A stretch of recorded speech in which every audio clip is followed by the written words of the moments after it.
अशोक खरात प्रकरणात आता एक नवा धक्कादायक ट्विस्ट आलाय। उपमुख्यमंत्री सुनेत्रा पवार यांच्या जीवाला रुपाली चाकणकरांकडून धोका असल्याची बीडमधल्या इसमानं SIT कडे तक्रार केल्याचं कळतंय आणि असं म्हणतायत राष्ट्रवादीचे प्रदेश उपाध्यक्ष उदयकुमार आहेर त्यांनी X पोस्टद्वारे तसा दावा केलाय। SIT कडून या तक्रारीची पडताळणी होण्याची शक्यता आहे। अशोक खरातच्या ट्रस्टवरती रुपाली चाकणकर ट्रस्टी होत्या। आरोपांनंतर चाकणकरांना महिला आयोग अध्यक्षपद आणि पक्षाच्या पदाचा राजीनामा द्यावा लागलेला होता। रुपाली चाकणकर यांचा राजीनामा, दादांच्या बंगल्याबाहेर झालेल्या त्या सगळ्या काळ्या पूजा, या सगळ्या गोष्टींचा एकत्र जर विचार केला तर ही जी तक्रार करण्यात आलेली आहे ही गांभीर्यपूर्वक घेण्यासारखी आहे। आदरणीय सुनेत्रा वहिनी यांच्या जीविताला जर धोका असेल तर याविषयी लवकरात लवकर चौकशी होणं गरजेचं आहे आणि दादांच्या ह्या सगळ्या घातपात किंवा अपघातामध्ये होंदूबाबाचा काही संबंध आहे का याचा देखील चौकशीमध्ये समावेश असणं हे अत्यंत गरजेचं आहे।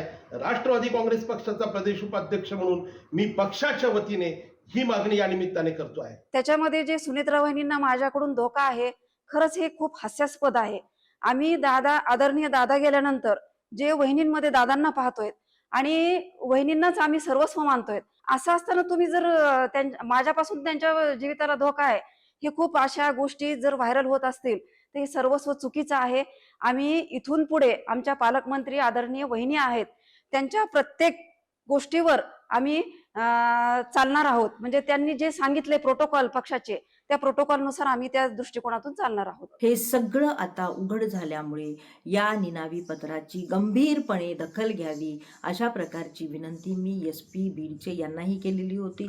जरी तुम्हाला या पत्राआधारे निनावी पत्राआधारे FIR नोंदवता नाही आला तरी गंभीर बाब म्हणून, कारण बीड जिल्ह्याच्या पालकमंत्री आदरणीय सुनेत्राताई पवार आहेत, त्या व्यक्तिगत आज ना उद्या बीड जिल्ह्यात येणार आहेत आणि अशा प्रकारचा जर त्यांच्या जीविताला धोका असेल तर या पत्राची गंभीर आपण नोंद घ्यावी अशा प्रकारची विनंती मी केलेली आहे।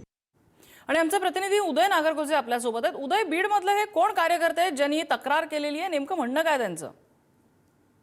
नम्रता मॅम, आपण जर पाहिलं तर गेल्या 8 दिवसापासून हे पत्र बीडच्या सोशल मीडियावर व्हायरल होतंय। या संदर्भात या पत्रामध्ये रुपालीताई ठोंबरे यांना हे पत्र पाठवल्याचं म्हटलंय आणि त्यानंतर आता आहेर यांनी जे म्हटलंय की SITने याची दखल घ्यावी, तशीच मागणी बीडमधून देखील केली जात आहे। जर बीडच्या पालकमंत्री सुनेत्राताई आहेत आणि त्यांचे वारंवार या ठिकाणी दौरे होणार आहेत आणि त्यांच्या जीविताला धोका होऊ शकतो असा उल्लेख या पत्रामध्ये करण्यात आला आहे। तसेच भोंदू अशोक खरात आणि VSR कंपनी याच्या संबंधाबाबत देखील उल्लेख आहे आणि आपण जर या प्रकरणाचं गांभीर्य पाहिलं तर हे पत्र तपास यंत्रणेने देखील गांभीर्याने घ्यावं आणि यामध्ये कुठले कुठले आरोप केलेत आणि त्यामध्ये काही तथ्य आहे का, हे पत्र कोणी लिहिले आणि जर ज्याने पत्र लिहिले तो जर समोर आला तर त्याच्याकडे या संदर्भाचे काही पुरावे आहेत का याची देखील पडताळणी केली जावी अशी मागणी केली जाते। परंतु 8 दिवसापासून हा सगळा प्रकार सुरू असताना अद्यापपर्यंत तपास यंत्रणेने याचं कुठलंही दखल घेतली नसल्याचं आपल्याला पाहायला मिळतंय। नम्रता, उदय, धन्यवाद या सगळ्या माहितीबद्दल।